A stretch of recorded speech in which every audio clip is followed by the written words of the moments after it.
This is Cruise Radio. Cruise Radio is brought to you in part by tripinsurance.com. Travel insurance done right by the people who know travel insurance. Get a quote today at tripinsurance.com. Here we go.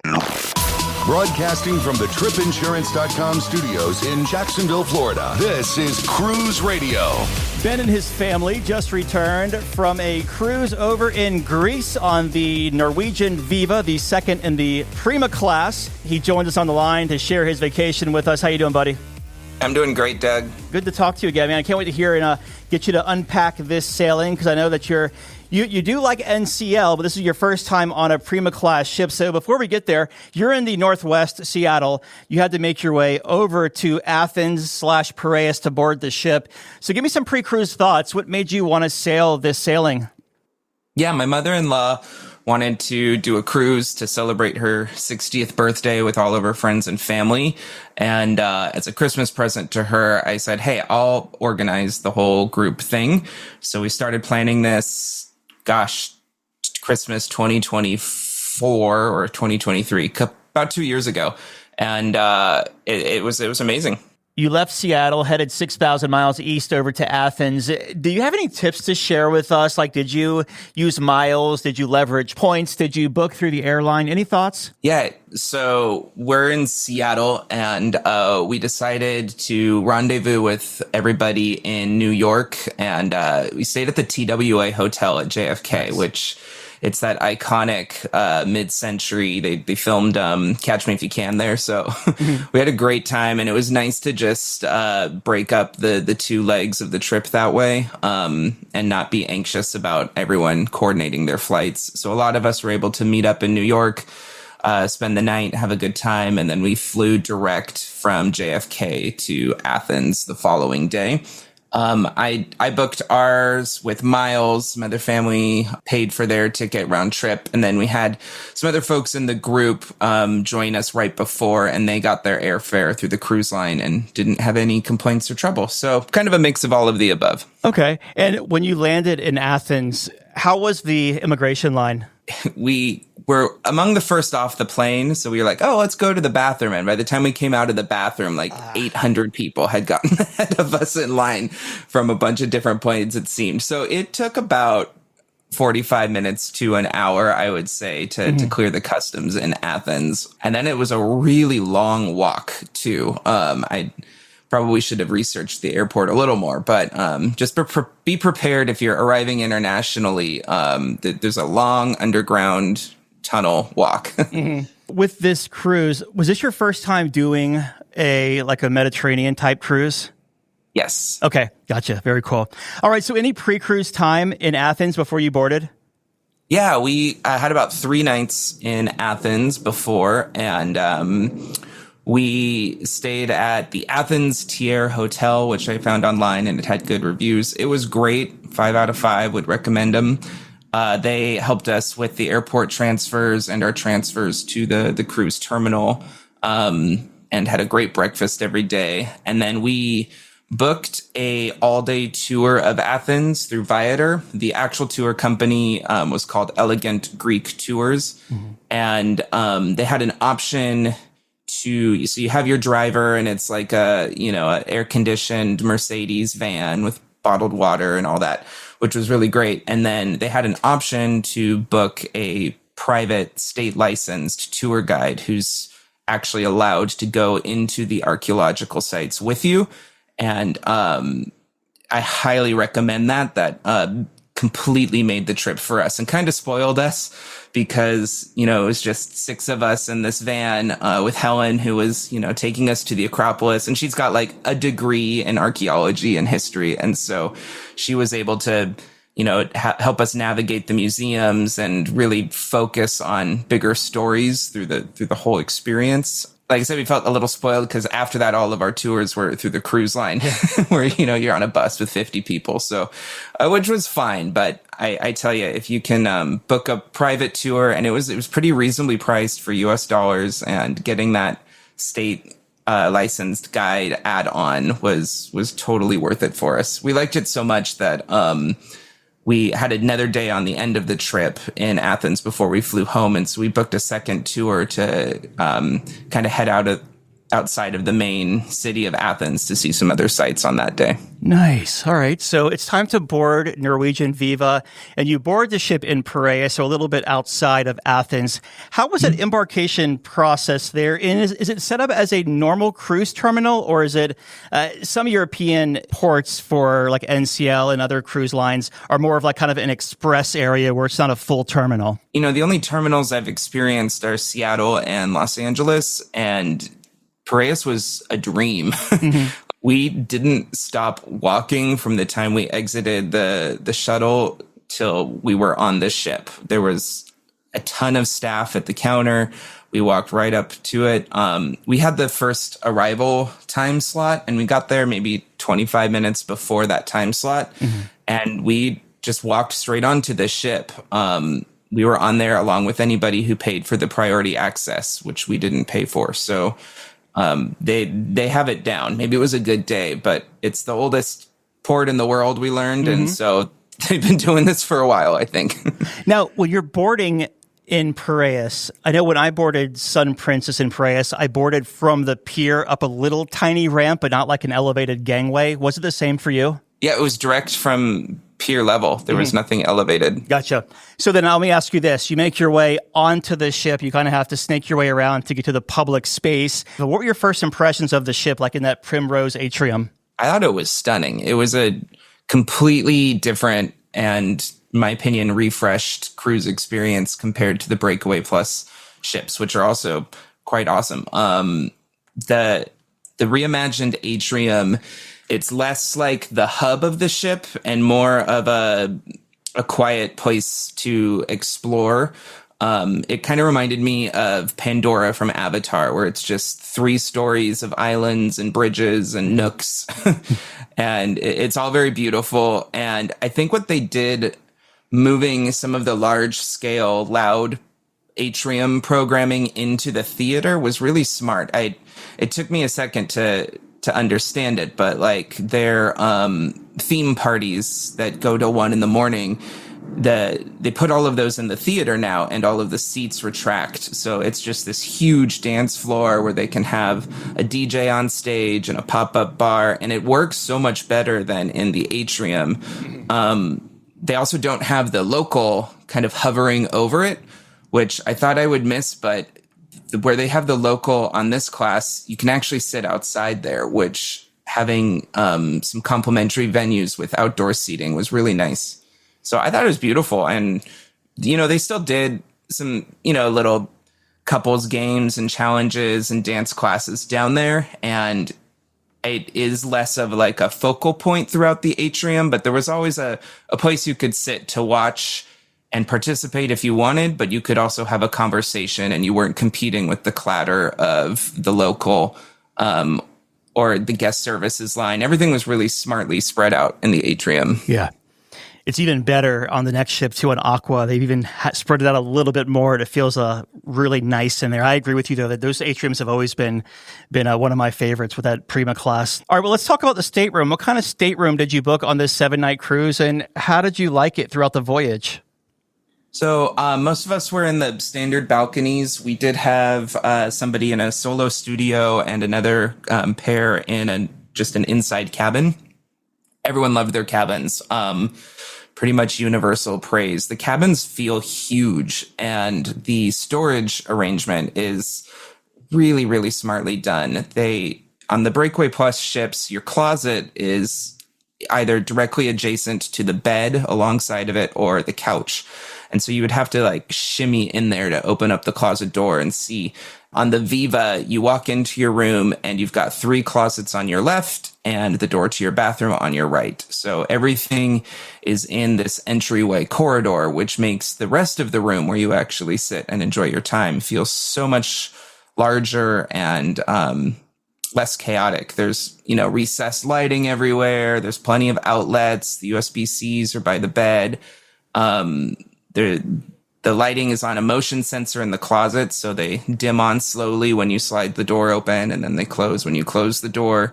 Just a really great room.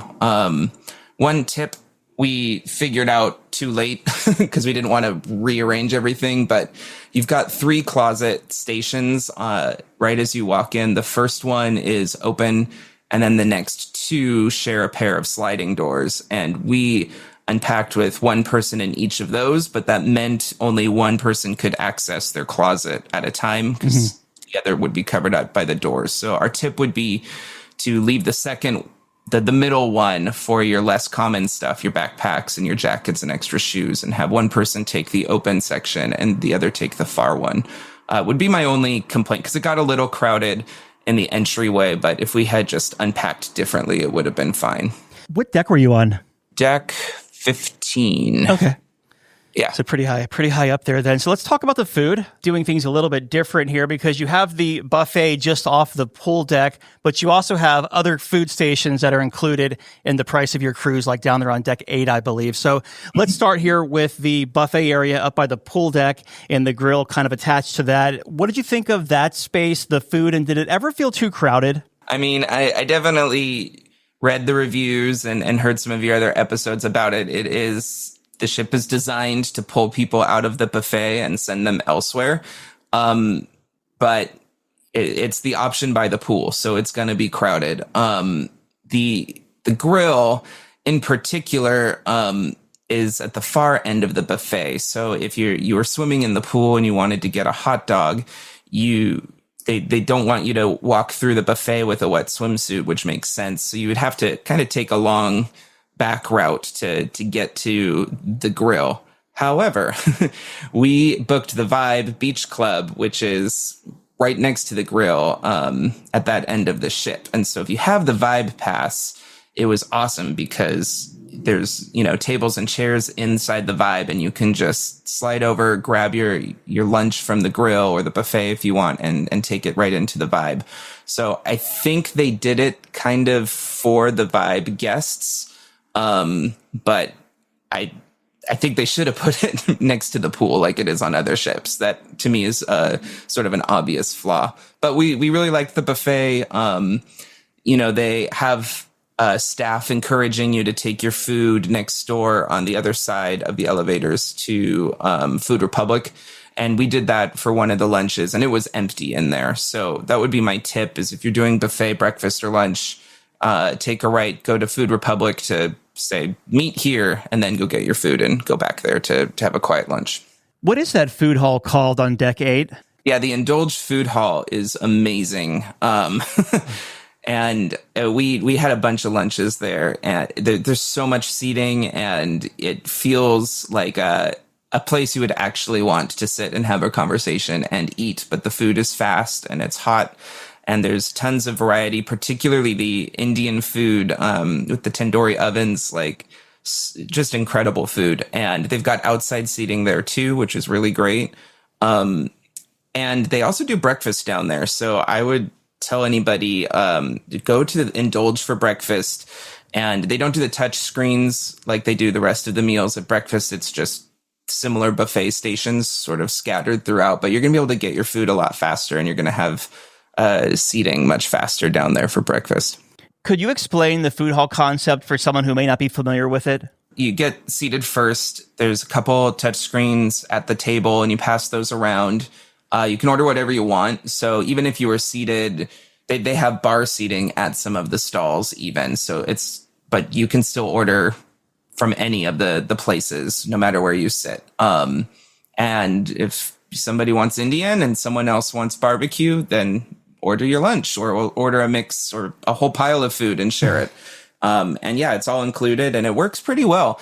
The only thing that was a little clunky is the menu software wants to make it so you can order your alcoholic beverages, but they're not allowed to do that. You still have to order them from a waiter. So don't try to order your drinks on the iPad. You just got to ask your server, and then they'll bring you the drinks.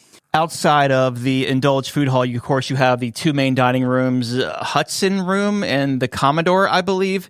What were the difference between those two? So Hudson's is kind of the main elevated dining room, and it is all the way aft, and it wraps around with big windows, beautifully designed. dining room, and it shares a kitchen with the Commodore room, which is downstairs by the casino. And that one is smaller, but it's the same menu. Service was fine in both, particularly for dinner. It was quite good.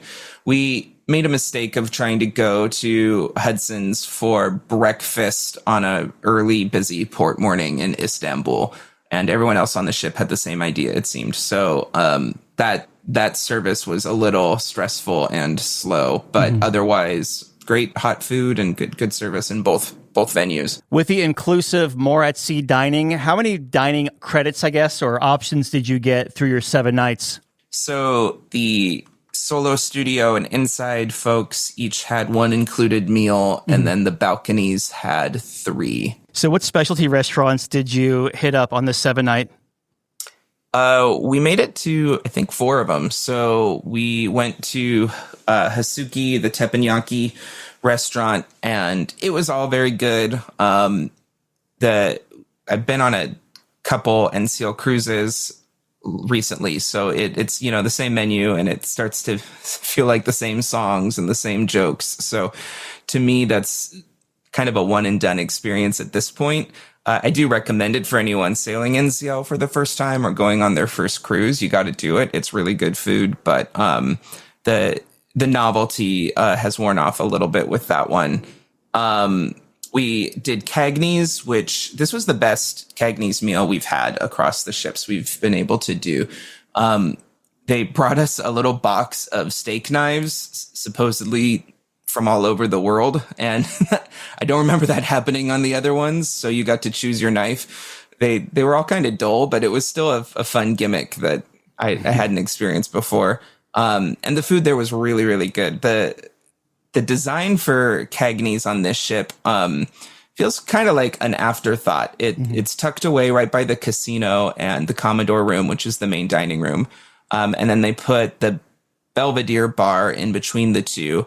And it's a really cool ambiance down there. If you're planning to have a casino night, I think was the concept. So you would have a main dining room option or Cagney's, and then sort of the elevated, specialty cocktail bar right there. But the design of the Cagney's itself is very like concrete brutalist, which was puzzling to me. So it didn't quite feel like the destination that it does on the other ships. Let's see. We did La Bistro, which is always great. And everyone had a really great meal there. And then to me, the standout though was Palomar, which here's the thing. If you're a foodie, I figured this out. You can, if you want to have like a true 5-course long dinner, do it at Palomar. Get your 3 appetizers with your more at sea package, but ask for them to come one after the other.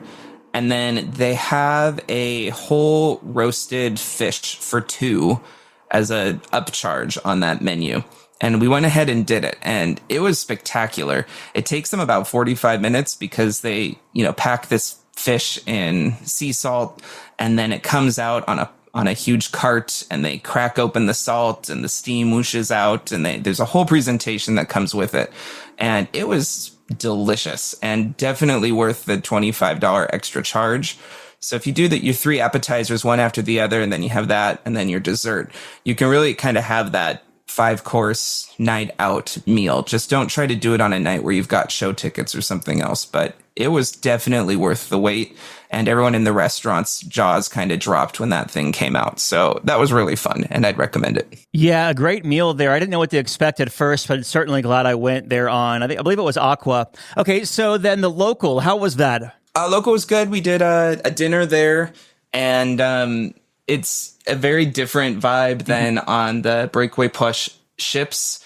I think it works better, though, honestly. You've got the bar side with the jumbo, floor-to-ceiling TV, and then you have the restaurant side with a mini arcade in the middle. And then they have the outdoor seating, which was a really nice upgrade, too, because on the other ships, I think all of the outdoor seating on Deck 8 is extra charge, but on this ship, you've got 2 included outdoor dining options, which was really nice.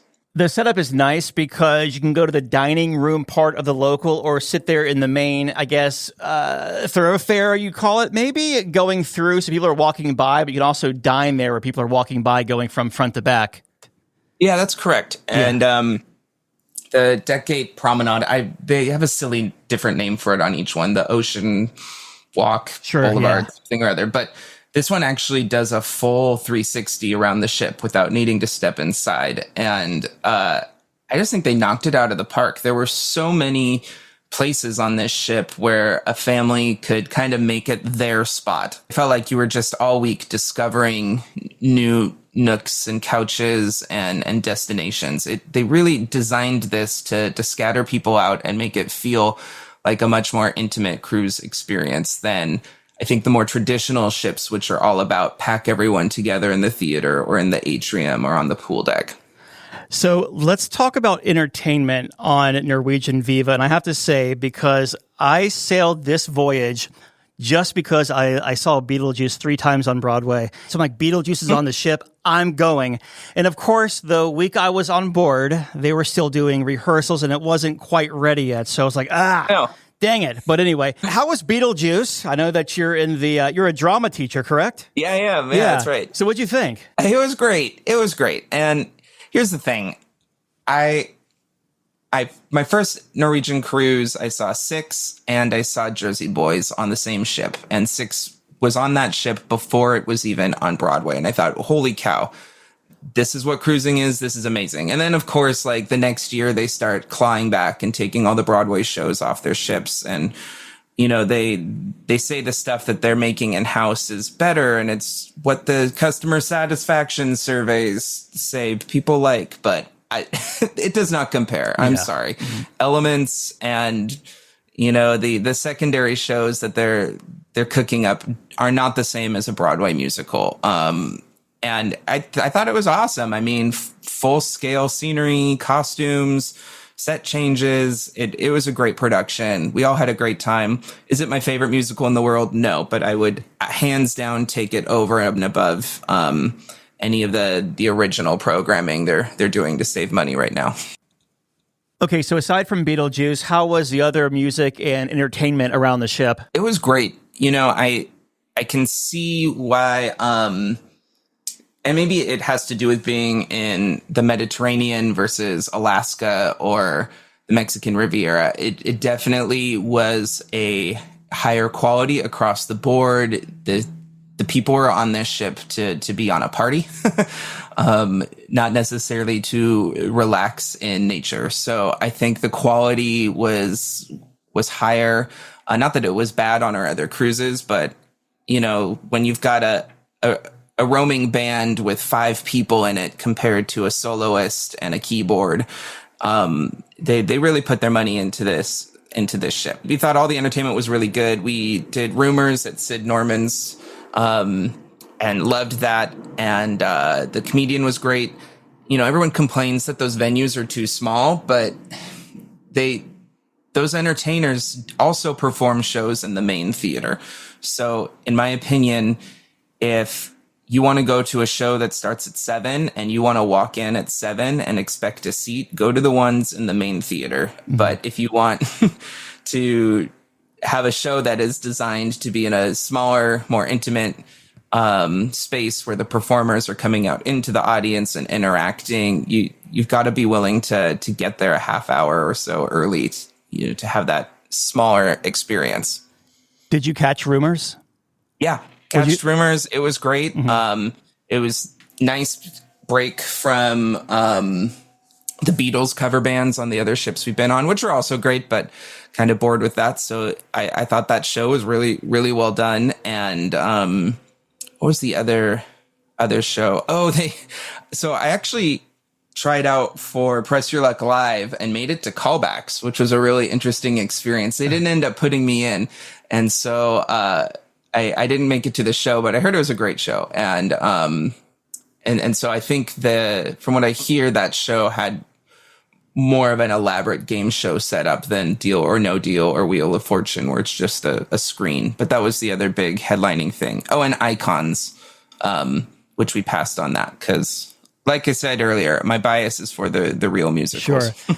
I was going to ask, is that a casino program like Wheel of Fortune, or is it actually a game where no cards, no money, no apps are involved? I don't believe so. That's what Wheel of Fortune was on the Joy. You played along with your phones. I think Press Your Luck, it is more of a true game show. Gotcha.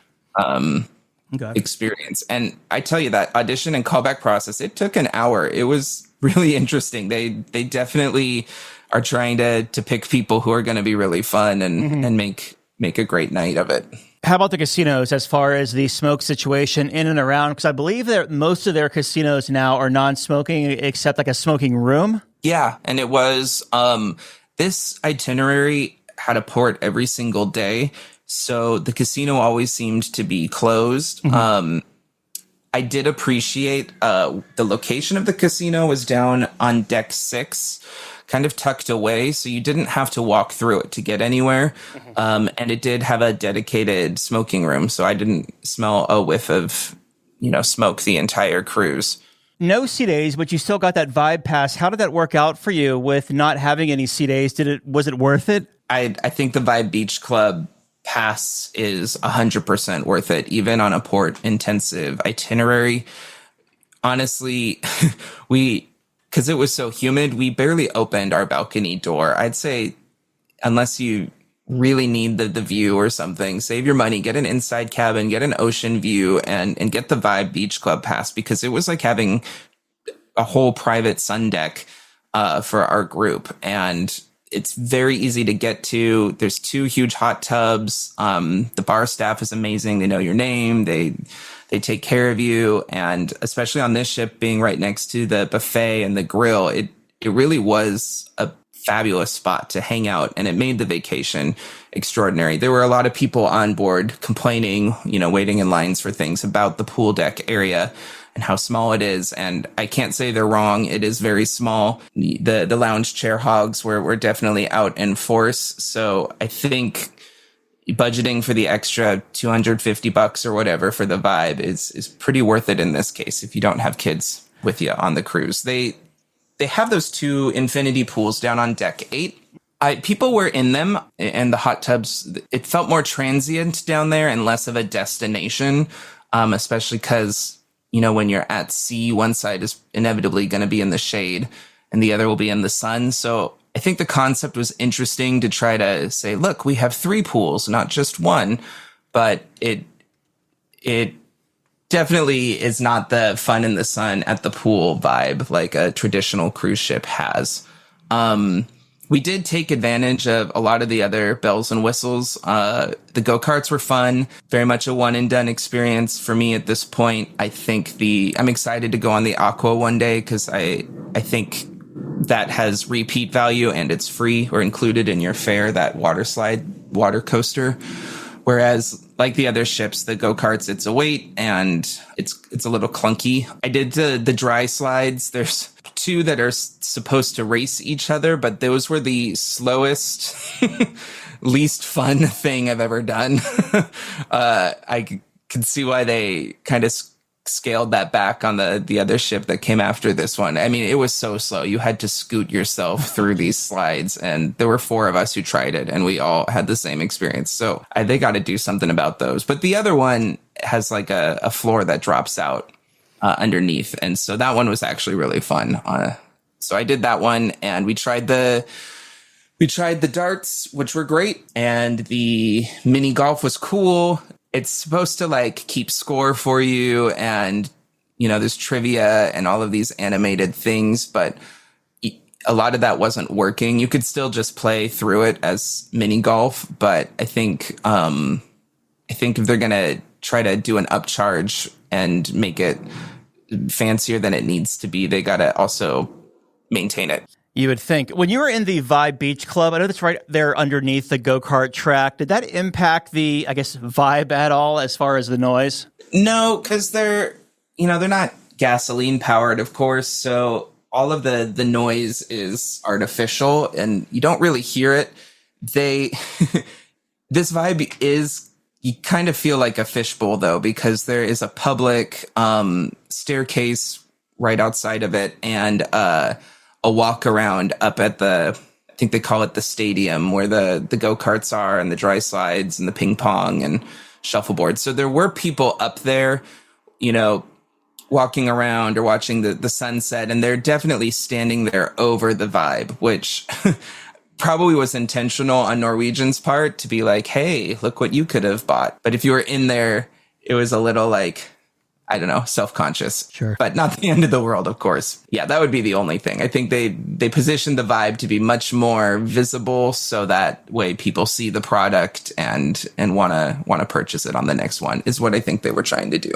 You were talking about how Deck 8 wraps around like the promenade there. You can also, dine out there. There's bars out there, of course, the infinity pool.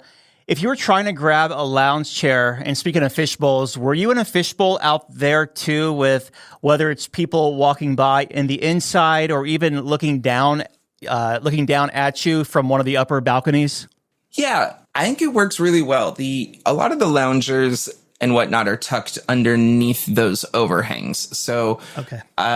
We spent an evening out on a big couch on Deck 8 to watch one of the sunsets, and it works just like it was designed. It felt like it was our own private space. It was comfortable. It was large. We were able to just step inside to the bar in the atrium to grab a drink, and it did not feel like everybody was watching you there. And they have enough little amusements kind of around there. There's like a sculpture garden, and at one point the walkway turns into glass, so you're walking out over the sea. It's quite fun, and I appreciated that there was plenty of space for everyone to find their space, and it wasn't an extra charge. Or some sad afterthought, like, oh, we tried. Like, it was definitely designed to be a value for those who were on that cruise. One other thing, what did you think of the VR arcade on board? Did you spend time there?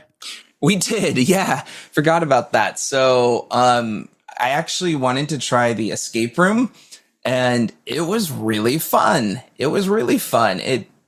They say it kicks you out after an hour. I think we solved it in about 35 or 40 minutes.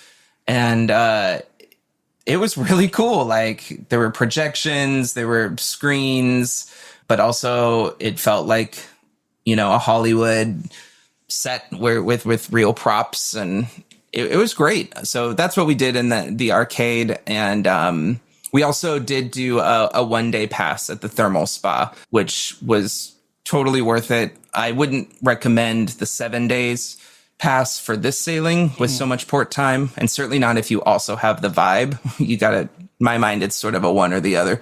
But we did go into the thermal spa on one of the days, and it is a breathtaking space on the ship.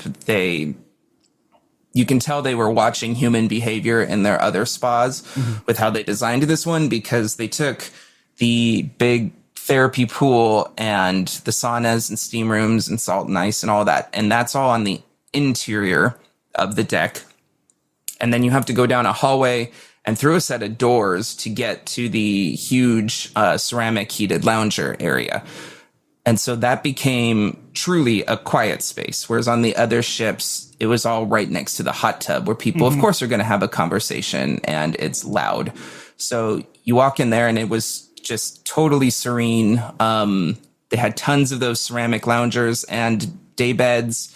And I feel like if it were a different itinerary and you had the pass, you could actually go in there and curl up on one of those day beds all day, and you wouldn't be bothering other people. No one would be annoyed that you're hogging it, because there was just plenty for everyone who wanted to be in there. Nice. And how was the flow of Viva? There's a really stupid pinch point at the buffet on the pool deck, where basically thousands of people who are at the pool or the buffet have to squeeze through a single double door, and there's, seating all around it. And it's like, what are we doing here?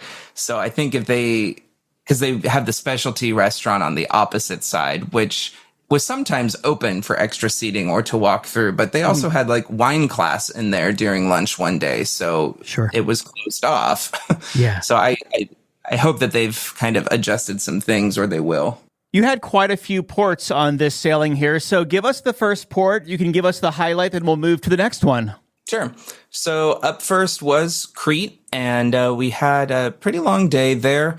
We did a kind of a countryside themed Taste of Crete tour that, was supposed to take us to a winery and then a restaurant and a small town. And it did all of those things. But once you got there, you're like, oh, this winery is like a commercial bottling plant where they dressed up the lobby and played a movie. So it wasn't quite the destination the description had led you to believe. It wasn't a bad tour, but it was definitely the most underwhelming of all the tours we did. Fortunately, we did have some time after the tour to, follow the yellow line into the port. And, we saw the old fort in there and did some shopping. So it wasn't a bad day in Crete, but it was, of all of the days, it was the one that was kind of like, okay.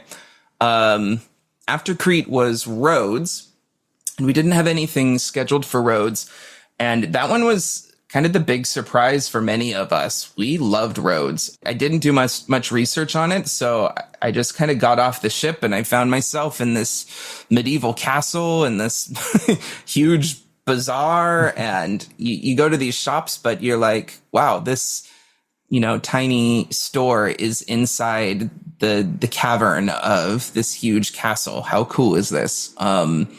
And we, of course, walked to the waterfront. We saw the little beach, and then we saw the two statues of the deer where the Colossus supposedly was. And it was all in all a really great day. And I think of all the cruises I've been lucky enough to go on, this port was the most walkable out of all of them. And it was great because you didn't need a shuttle either. You could just walk off the ship and follow the path, and you were in this extraordinary historical center. After Rhodes, we did Kushadasi, and we did the Ephesus tour, Mary's, and that was a really cool tour. Definitely would recommend it. It was nice because, you look at the itinerary and you're like, why are we in this port from 6 a.m. to 1 p.m.?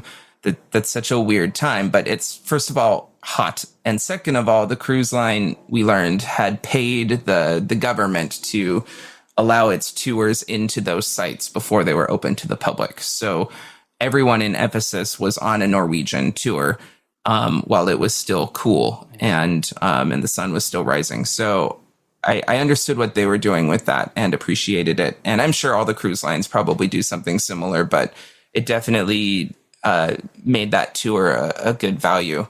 The House of Mary thing was interesting and definitely worth doing. That was one spot where it was very crowded by that point, and kind of you walk through it and neat. So for me personally, it didn't have as much significance as it might for others, but it was still a cool thing to see. And then of course it ends at the market, and they shuttle you inside to do the rug demonstration. The one we were in at least gave us all a little dessert and a choice of Turkish coffee or tea or I forget the name of the alcohol, but so that was nice. And the presentation was cool. They had people demonstrating the weaving.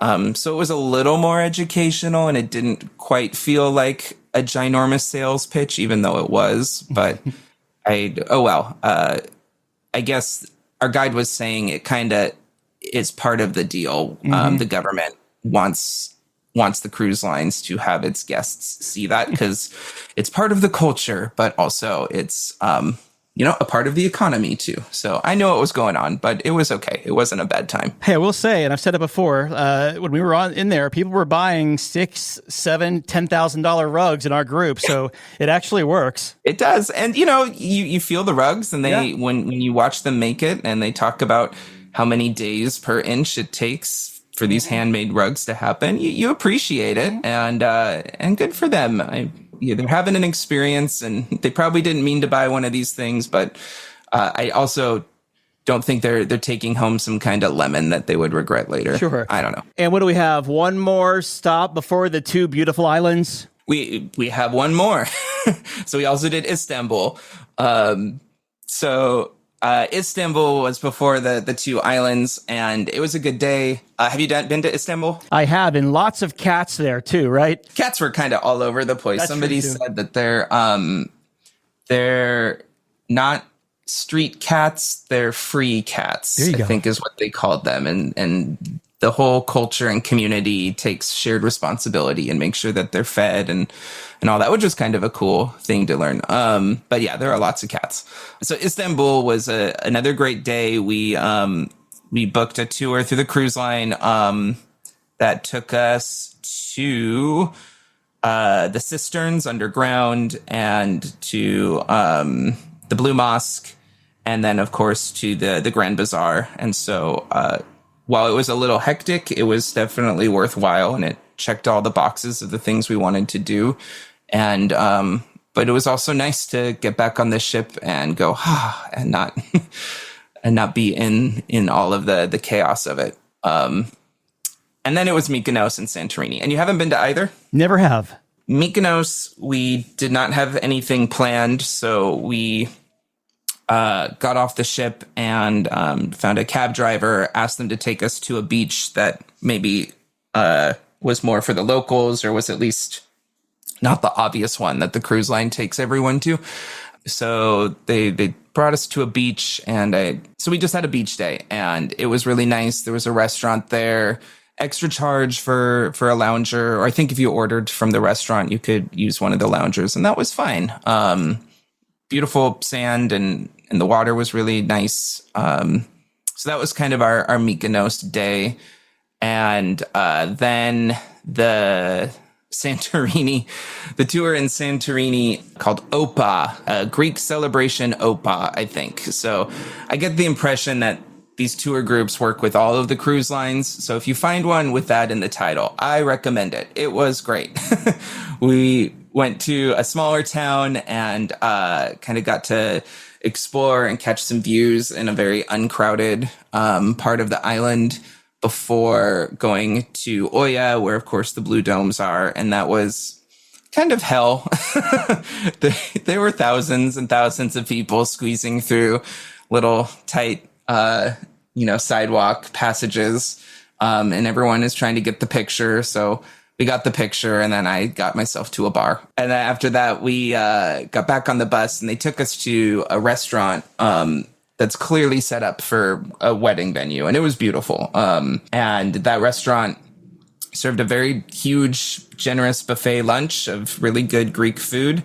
And then they had performers come out and do the traditional Greek dance, which I thought was just going to be them dancing. But oh no, they got everybody up on our feet, and we were dancing in a circle and smashing plates, and it was wild. It felt like we had crashed somebody's wedding, but no one at the wedding knew each other. But everyone kind of just gave in to the silliness of it. And it was a really cool, memorable experience. So I'd recommend that one.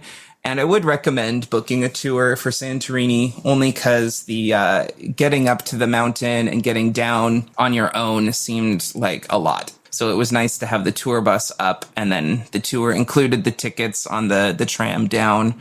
The tram, we had 5 or 6 hours left in port, but we were pretty much done after the tour. So we got in line, and it was about a 45-minute wait midday to get down. But the line moved fast. Everything I've heard and read, though, is you don't want to wait to the last minute because it gets pretty panicked up there trying to get off the mountain. So you wrap up your islands and your ports of call, and you're heading back to Piraeus or Athens. How was the debark process? It was great. Carried our stuff off ourselves, and there was really no line to get off. One thing I will say about kind of like with debark is the tendering process was for Mykonos and Santorini. And if you didn't have a tour booked through Norwegian, you needed to make a reservation for a tender port, and you could do that on the touch screens. Supposedly you could do it on the TV in your room, but we couldn't find it. So we just went out to the hallway and the touch screen worked. We got up pretty early the morning before because we knew we wanted an early tender for Mykonos to get in and have as much time there as possible. And so we got tender number 4, which was great. And but everything about it was really confusing. So I think my takeaway was just get whatever tender you can get and pack yourself for the day. And when you're ready to go, just go down to the atrium, because the intercom announcement said to go to one place, and then the touch screen said to go to a different deck, and then the staff told us to go to yet a third place. So just ask somebody. And the guy at the entrance to the line was like, hey, if you're ready to go now, you can go now. It doesn't matter what tender you have. So maybe it was just unique to that day, or maybe that's how it always works. But we had a lot of, stress about being all on the same tender and getting all the tenders reserved. And it didn't seem to be quite necessary. It was more like the illusion of a system than an actual system. You mentioned earlier you did a post-stay there. I'm curious, because you get off the ship really early, and most of those hotels in Athens, you can't check in till at least 3 o'clock. So did you just go straight to the hotel and hang out in the lobby? I guess this is a tip. The tour we had booked for that day, we had them pick us up at the port. Mm-hmm. So they had a 10-passenger van waiting for us. The tour company did. Right when we got off, they stacked all the suitcases in the back, and then we were off on our adventure all day. And then they dropped us off at the hotel. So instead of booking a transfer from the ship to the hotel and then the tour from the hotel, our tour just started as soon as we got off the ship. And we beat the traffic out of town, and we kind of saved some money that way too, if you think about it, because it was one fewer transfer. Well, that's one tip. I was going to ask if you had any other tips for anyone sailing either their first Eastern Med cruise, those Greek Isles, or Norwegian Viva. Once you try the vibe, it's hard to not cruise without it. Mm-hmm. I think budget for that extra cost. Try to buy those passes early in case they sell out. I've done 4 cruises now, and I don't quite see the value of the balcony. I think I would rather save that money and spend it on excursions and experiences, because in the Med, we just did not spend any time out there. And we didn't even have the doors open for fresh air because it was so humid. So my tip would be to go with an inside cabin or an ocean view and take that $1,000 or more that you're saving and splurge on the vibe, splurge on the spa pass, or just extra excursions. Looking back, what was the biggest highlight of this cruise for y'all? Biggest highlight of the ship experience, I would have to say, would be that dinner at Palomar and our time in the vibe. And I'd say of the whole vacation, I would say probably our tour in Athens, with Viator and what were they called? Elegant Greek Tours. Can't recommend them more. And your final thoughts of Norwegian Viva? It's a stunning ship. They are trying something different. If the reason you cruise is to do trivia in the atrium, or if you've got a big family, and the pool deck is the destination for you, I would say don't do the Viva. Maybe do a different ship, because the ship was not built with that in mind. Otherwise, if you're all adults or a big group of people who all like different things, I think this is a really great ship and a great vacation to do together. Very nice. We've been talking with Ben about his 7-night Greek Isles cruise on Norwegian Viva, his very first time to the Med. Ben, welcome back, and thank you so much for sharing this review, as always. Hey, thanks, Doug. Just back from a cruise? Let's talk about it. Email Doug at cruiseradio.net. A big question we get at Cruise Radio is, how do I know if I need trip insurance? Simple answer. If you're getting on a plane, taking a road trip, or getting on a cruise ship, you need to have travel insurance. Hey, it's Doug Parker from my friends at tripinsurance.com. Not only does tripinsurance.com protect your vacation investment, but it also gives you peace of mind in case anything were to go wrong on your trip. How do they do it? They offer 3 different types of trip insurance policies. Good, better, and best. One policy for every vacation budget. But it doesn't just stop there. They're up to 40% lower when you shop around on other comparison sites. Plus, tripinsurance.com offers 24-hour customer support before, during, and after your trip, online claims assistance, and travel alerts to let you know what's going on at your destination. But find out for yourself. Check out tripinsurance.com. All right, Dougie, let's see what we got for you, buddy. Cruise Radio is produced at the tripinsurance.com studios in Jacksonville, Florida. Get cruise news, ship reviews, and money-saving tips every Thursday on Cruise Radio. If you've enjoyed this episode, please subscribe to the show. If you want to help spread the word, give Cruise Radio a 5-star review. Find Cruise Radio where you listen to your favorite podcast or online at cruiseradio.net. I'm your announcer,